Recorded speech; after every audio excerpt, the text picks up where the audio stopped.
Innovation serves as a driving force for many individuals and companies. Buying into this approach is one thing, but actually implementing it is quite another. Hello, I'm Matt Abrahams, and I teach strategic communication at Stanford Graduate School of Business. Welcome to Think Fast, Talk Smart, the podcast. Today, I'm really excited to chat with GSB lecturer and former CEO of General Electric, Jeff Immelt. Jeff teaches the popular Systems Leadership for the Digital Industrial Transformation course, and he recently wrote the book Hot Seat: What I Learned Leading a Great American Company. Welcome, Jeff. Thanks for being here. Hey, Matt, it's great to be with you, and I'm really looking forward to this. Excellent. So am I. So let's get started. You were the CEO of GE for 16 years, 16 very challenging years. You managed GE through 9/11, the Enron scandal, the financial crisis of 2008 and 9, as well as the Fukushima nuclear disaster. What lessons did you learn about how to handle crises, and what advice do you have about communicating difficult or bad news on a personal or company level? This was a very volatile era, for sure. Mm-hmm. And there's each crisis, Matt, is different. Sure. But there are things that are common across each one of them.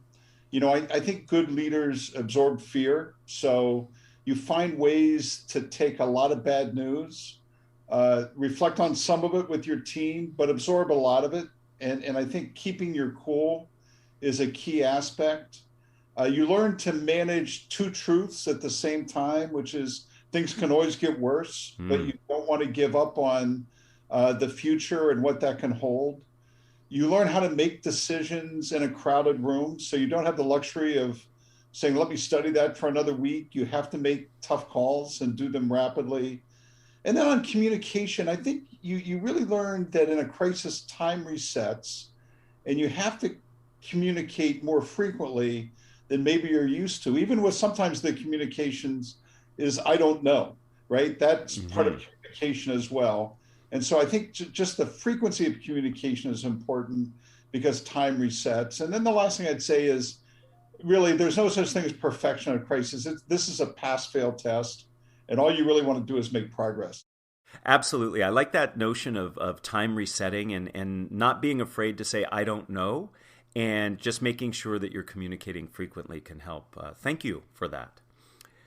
Now, you followed Jack Welch at GE, and in your book, you mentioned that one lesson you learned from him was, quote, good leaders speak in one voice to the entire company and in subtly different voices in an auditorium and conference room or one-on-one, unquote. Why do you feel this lesson is so important? And how do you pick specific words or vocabulary based on the audience you're speaking to? The thing that Jack Welch did better than anybody I've seen before or after is just his ability to run an organization at scale. Mm-hmm. So when he was in front of or communicating to the entire company, it would be words that were simple, themes that were consistent, aspirational but tough-minded. When he was running a meeting, it would be more specific, it would be more pointed, it would be the ranges of highs and lows. The voice, which was to the entire community, was challenging but calm. In a meeting, it could be excitable. And when it was down to the individual, it was extremely specific in terms of performance and expectations. I tell the story in the book, Matt, that I was having a very difficult personnel review with him when I was running the healthcare business, and he was quite challenging and very difficult. And it was a room of maybe 6 people and very pointed. That we went next door and he met with the union leadership team. And it was a different person, right? In the span of like 10 feet, he was more conceptual. He had a twinkle in his eye. He was still tough-minded, but the entire vocabulary changed to the things that were important to his audience. So I think one of the things that I learned from him that I try to drill in people today is that you're not the audience for your own words. Sometimes people are very selfish about their communication. And that what you really want to do is kind of make it work for the person you're communicating with. And that's what a good communicator does. And he was a really great communicator.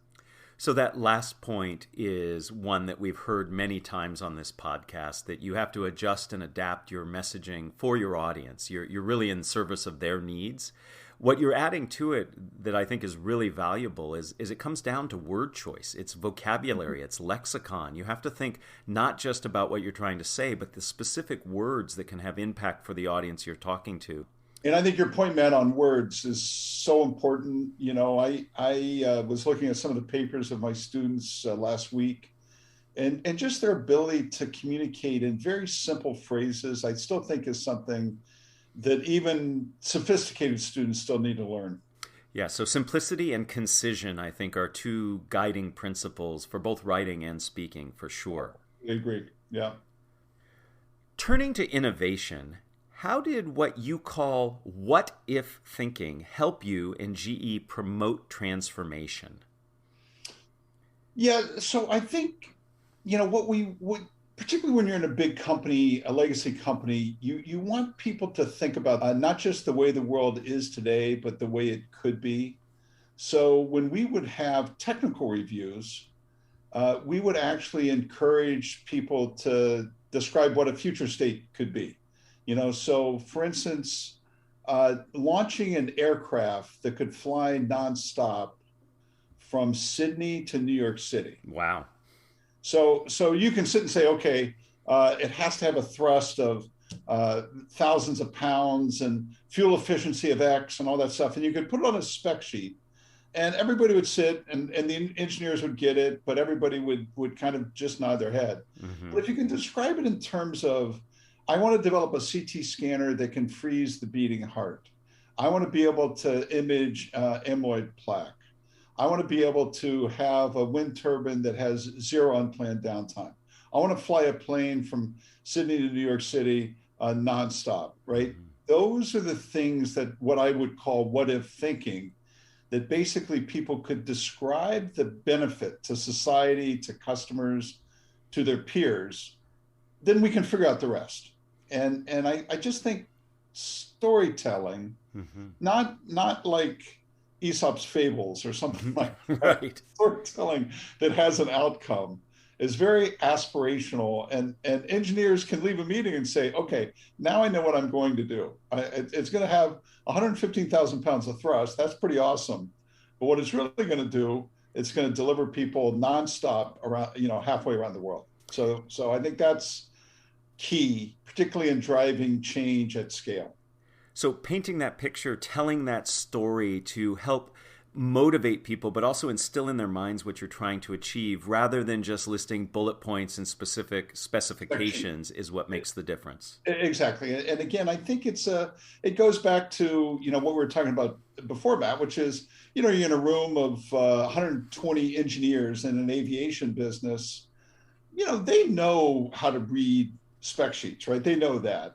But what gets them motivated is the purpose of what you're trying to get done. And that's, I would always try to encourage people to think about the what if, be able to articulate it, because that's what really motivates people. Well said. And really thinking about that relevance and the motivational aspect of the story sounds critical. Now, in addition to what-if thinking, you also support innovation by focusing on imagination breakthrough. What are these, and how can we bring them about? Yeah, so I think, it's again trying to find specific cases that prove what can be done.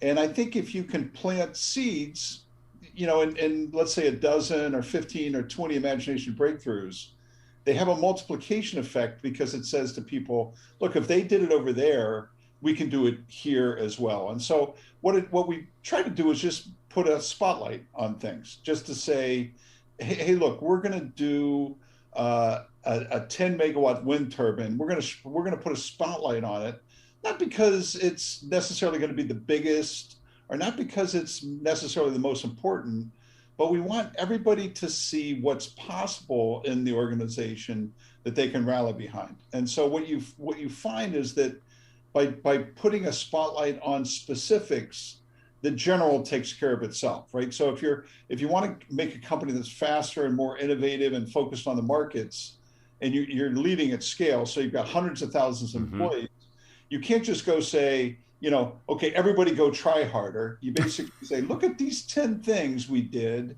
Now you can do those in your business, in your operation, at your scale. And so kind of the exception becomes the rule if you articulate it well and give people a chance to get the work done. Great. So it's giving them something specific to model or pattern after, and motivates them to use similar principles or to achieve similar results, even if it's in a very different workspace or product line. And again, in a small company, a startup, it's easy because it's what you do. It's who you are. It's what you do. But if you're GE or GM or Cisco or bigger companies, you need to be able to point to things that everybody can rally behind and say, hey, I can do this too. Here's how they did it. Here's what they learned. Here's what worked. Here's what didn't work. I can do it too. And by creating that use case, you can really get people to focus and innovate. So very, very important lesson there. Yeah. I have another question that I've always been curious about.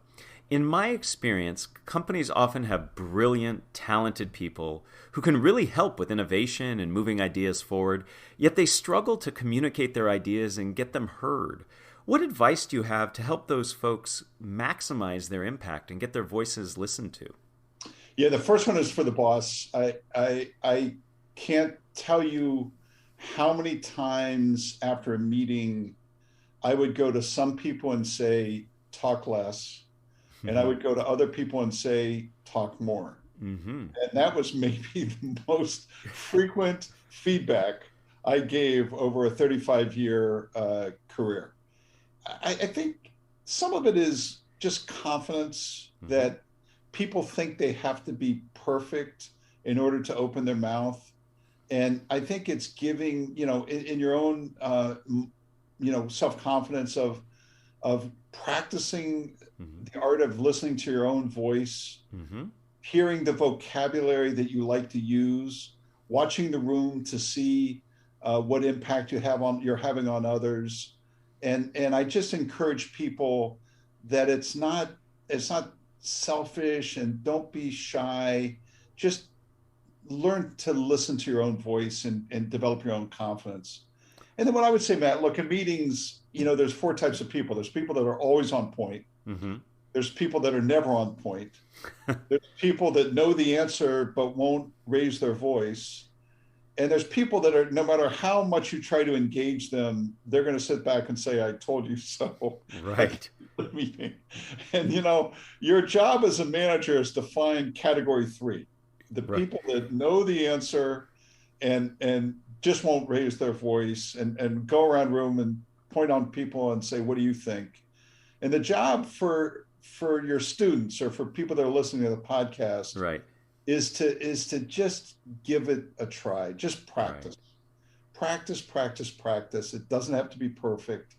And as you try more, you get better. And I saw people go from being just sitting in the back of the room, never opening their mouth, to being really confident.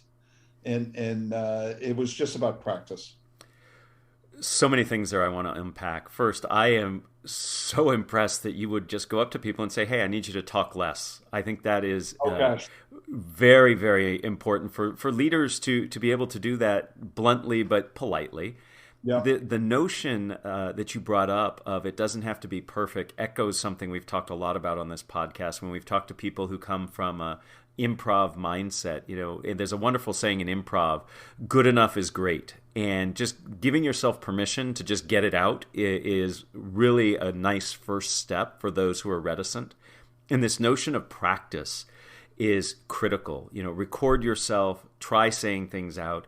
I like to joke that in my mind, I'm amazingly eloquent, but when I open up my mouth, I'm not as lucky.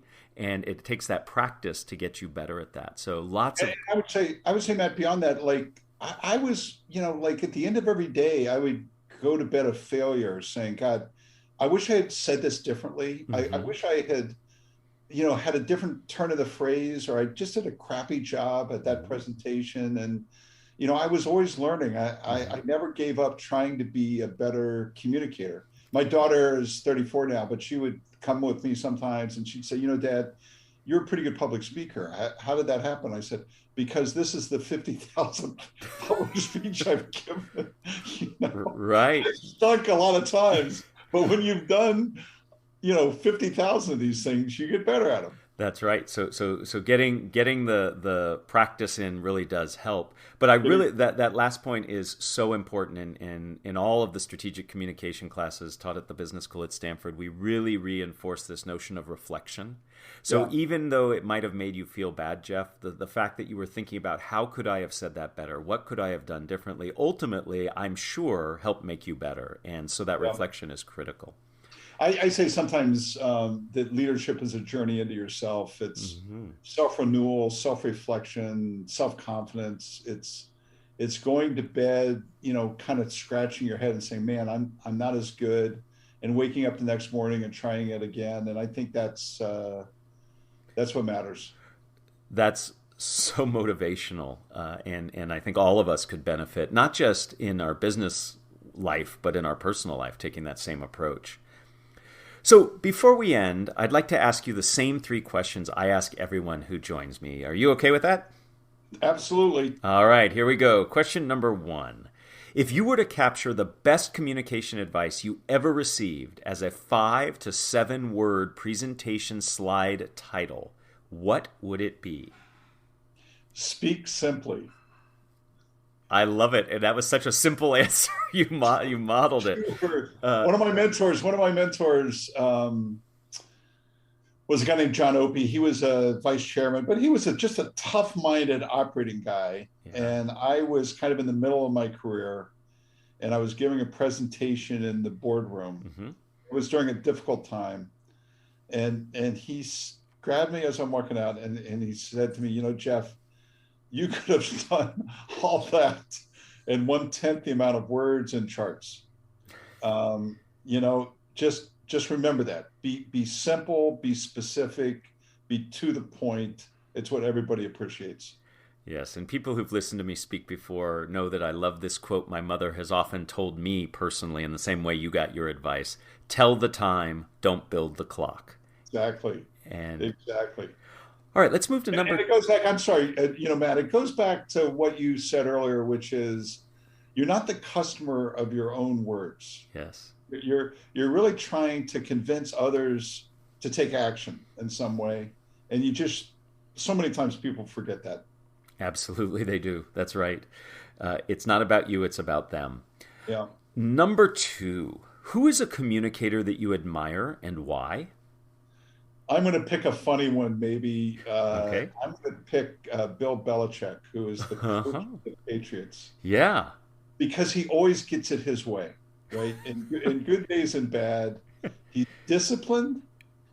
He always gets it his way, and reporters really love him. In other words, they hate him, but they love him. Uh-huh. They scratch their head, and reporters feel like if they make it through a Bill Belichick interview, it's something they can tell their children about. So he's disciplined, but he always gets it his way, Matt. And there's something to be said about that. Sure, sure. Is there something he does to help him get his way that you've noticed? I haven't. It, I've seen him speak. I haven't really observed his behavior and analyzed sparse it. sparse words and stays on message, right? Okay, And they say, did your quarterback have a bad game today? And he said, well, we're just focused on next week. That's all that matters. I see. So Excellent. the defense stunk today, and he'll say, well, we're just focused on next week. Right. That's all that matters. Well, and that gets back to something you spoke about earlier. Have clear themes, speak them simply, and repeat them a lot. Question three. What are the first three ingredients that go into a successful communication recipe? Um, Vocabulary. Mm-hmm. So really thinking through the words you want to use. Mm-hmm. Storytelling. Yes. So really being able to create a narrative that enlists your listeners' imagination. And again, I come back to customer satisfaction, which is, it's not about you. It's about the people that you're trying to motivate. So vocabulary, storytelling, customer satisfaction. That's the whole arc right there. You have a solid story, you use the right words that resonate and motivate, and that's what gets you to that satisfaction from the eyes of the customer. Yep. Jeff, thank you so much. Your insights on managing crises and fostering innovation and how to make our communication more effective are incredibly helpful and very actionable and straightforward. Best of luck to you on the book Hot Seat. I read it. It was very enjoyable. I took away lots of notes and ideas. And best of luck with your class this quarter. Great, Matt. Thanks. It's a joy to work with the students at Stanford. I have to say that. I totally agree. Thank you. Thank you for listening to Think Fast, Talk Smart, the podcast, a production of Stanford Graduate School of Business. To learn more, go to gsb.stanford.edu. Please download other episodes wherever you find your podcasts.